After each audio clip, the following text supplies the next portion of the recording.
Hello and welcome everyone, and I'm so happy to tell you I'm rebranding this particular channel for like the 8th time, and I think this one's gonna stick. It's something I thought about doing for a long time, and I think I can add to the conversation with this channel. I don't think there are a lot of other people doing this sort of thing. There's a website called Awful Announcers, which is great, but just critiquing media in sports. I don't know how frequently we'll be doing it, but I think there needs to be critique analysis of the sports announcers and just the broader media in sports. I wanted to be a sports announcer when I was a kid. I think I would have been great at it, to be honest with you. My dad did not support me. I went into different directions.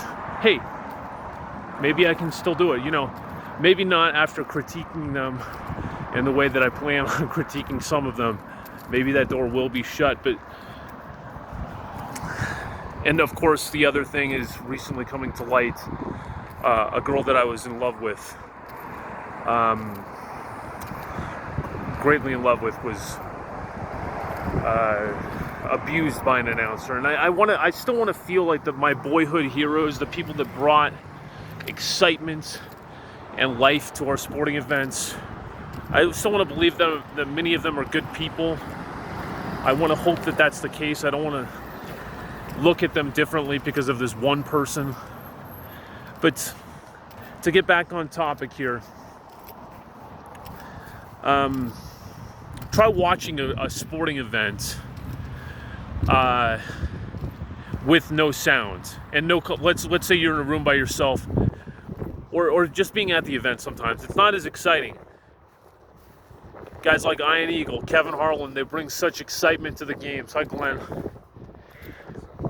And I did want to talk about Ian Eagle for a second. Glenn, do you know who Ian Eagle is? Who, what? Ian Eagle, he's an announcer for, hi Tama, he's an announcer for CBS. Jim Nantz has stepped down. You know Jim Nantz? Jim Nantz has stepped down his duties for college basketball. He was really the face of college basketball for years and years at CBS, as he really took over for Brent Musburger, initially in the studio, and then became the number one play-by-play guy in college basketball. He stepped down his college basketball duties, and I'm very happy to see that Ian Eagle has replaced him, because it really sets a precedent going forward in terms of announcing. We're getting away from the kind of boring, Jim Nantz, incredibly boring, kind of nice-looking guys who don't have a lot of excitement, to back to the exciting guys, because Ian Eagle, so funny, such a great voice, so exciting, makes the games exciting. Maybe not as pretty as Jim Nantz, but I think that's a great direction that they're going in to make this choice, because when you think back to Jim Nantz, he basically replaced Brent Musburger, and I think this was CBS's attempt to get their own Bob Costas. So he was, to start with, he was basically a poor man's Bob Costas. And it sent the industry in a negative way. So then we had to deal with Joe Bucks and Chris Fowlers and CBS and TNT, which I feel are always at the forefront of announcing, and they share a lot of the same broadcasters. That's a big decision to make Ian Eagle the number one guy, and I'm assuming that he's going to be working with Bill Raftery, and I can't think of a better pairing. Bill Raftery, also probably the best analyst in college basketball history.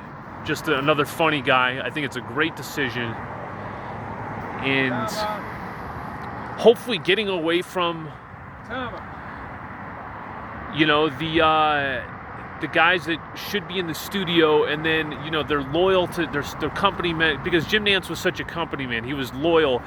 When the change happened, when Fox got the NFL, he stayed at CBS, and so he showed loyalty, and they rewarded him for that. And then we were all punished as sports fans for having to listen to this extremely boring guy that really didn't ever get into the game. So in later years, you could see that there was somebody in his ear, some director. It's like, Jim, can you show him a little? He got notes. Just a little more enthusiasm.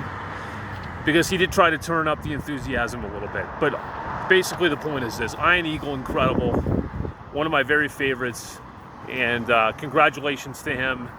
And I know this is going to be a new day, a great day for CBS in terms of their coverage of all sports, because he's one of the best.